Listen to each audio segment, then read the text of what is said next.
अब दूसरा उदाहरण के बारे में मैं बताना चाहूंगा कि ओरल कॉन्ट्रासेप्टिव पिल्स, जो एंटी एंड्रोजन ओरल कॉन्ट्रासेप्टिव मतलब anti androgenic oral contraceptive pills हैं, जैसे कि डायन 35, जिसमें कि साइप्रोट्रॉन एसीटेट नाम की दवाई होती है।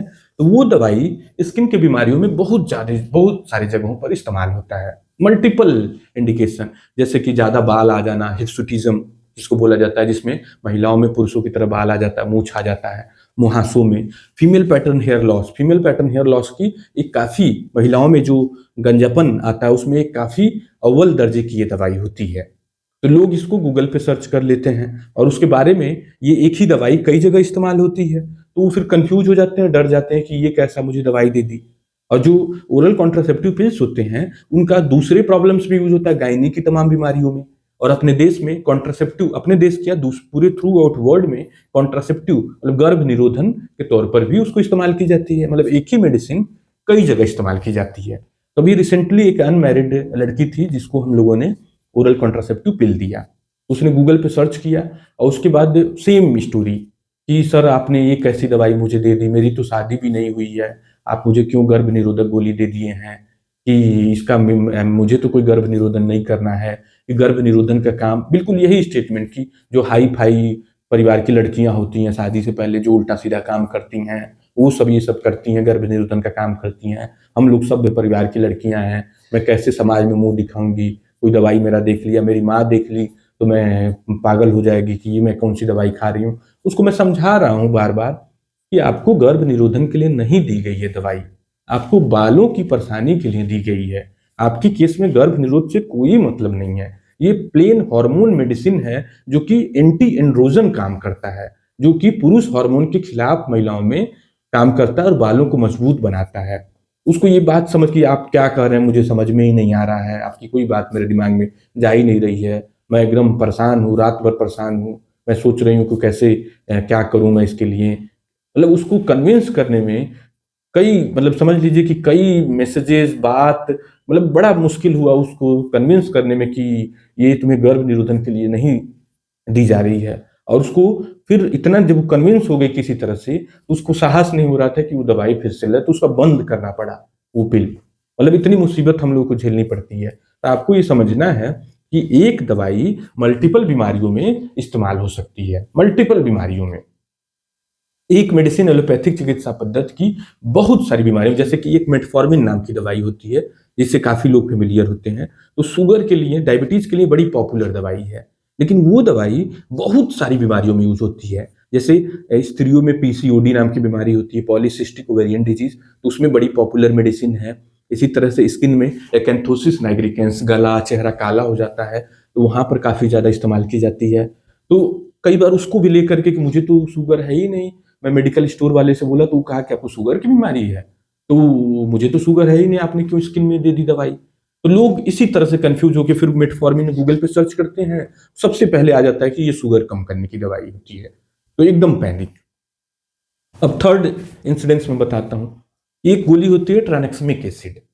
तो ट्रानेक्समिक एसिड जो होती है, स्किन में मेलेज्मा जो छाही वाली परेशानी होती है, और जो पिगमेंटेशन, चेहरे पे पिगमेंट्री डिसऑर्डर होते हैं, उसमें बहुत ही अच्छी मेडिसिन बन के उभरी है। मतलब काफी ज्यादा टॉप लेवल की मेडिसिन में काउंट हो रही है, विशेष करके मेलेज्मा के मरीज में।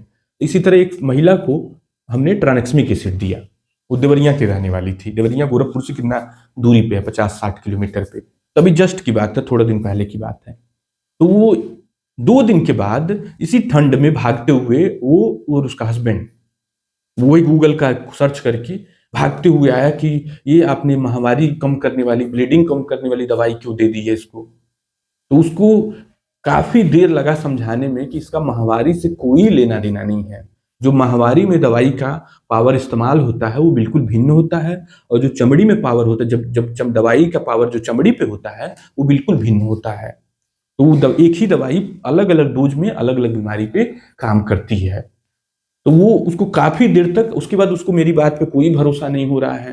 वो दोनों एकदम डरे हुए, कंफ्यूज्ड और थोड़ा गुस्सा के साथ भी, उसको गूगल पर ही सर्च करके मुझे दिखाना पड़ा कई जगह पे जो प्रॉपर साइंटिफिक साइट हैं।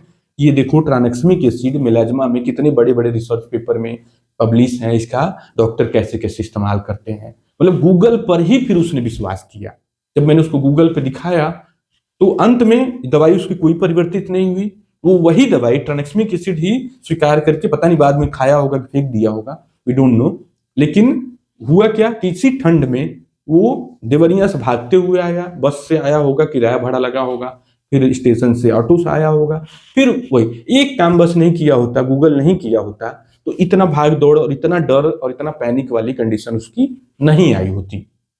तो आप समझ सकते हैं कि कैसे गूगल आपको क्षति पहुंचा सकती है। और कभी भी ये चीज ध्यान रखना स्पष्ट रूप से, गूगल हमेशा कंफ्यूजन पैदा करता है। आज तक किसी का सॉल्यूशन निकाल के नहीं दे पाया। जैसे ये नहीं है कि गूगल पे आपने अपनी बीमारी डाली और आपको दवाई निकल के आ गई, अब दवाई ले लिए ठीक हो गए, आज तक ऐसा नहीं हुआ है। गूगल ने सिरदर्द कर रखा है मरीजों के लिए, और मरीजों की वजह से डॉक्टर्स के लिए। मतलब कि इससे फायदा मरीजों के पर्सपेक्टिव से देखा जाए तो कम मिल रहा है, नुकसान ज्यादा देखने को मिल रहा है। अब चौथा पेशेंट एक सोरायसिस का पेशेंट था, वो मेथोट्रेक्सेट नाम की दवाई, जो कि एकदम वरदान की तरह देखा जाता है, मतलब एक गिफ्ट माना जाता है सोरायसिस की बीमारी में, विशेष करके गरीब मरीजों के लिए। क्योंकि दवाई का कॉस्ट कितना है, 40 से 50 रुपए हफ्ते का, और पूरे शरीर पर भी सोरायसिस हो तो उसको साफ कर सकती है दवाई बहुत जल्दी, 15 दिन में, 1 महीने में। मतलब आप 50 रुपए की गोली से आप इतना खराब डिजीज को बहुत अच्छे से आप हैंडल कर सकते हैं। उसने गूगल पे देखा कि उसे मिला कि ये एंटी कैंसर दवाई है। अब वो उस चीज से डरा हुआ था कि कैंसर की मुझे दवाई दी थी, ये क्या बात हुआ, मैं स्किन का दिखाने आया था, आप मुझे कैंसर का मरीज बना दिए। तब उसे दिखाना पड़ा कि सोरायसिस में कैसे मेथोट्रेक्सेट इस्तेमाल होता है।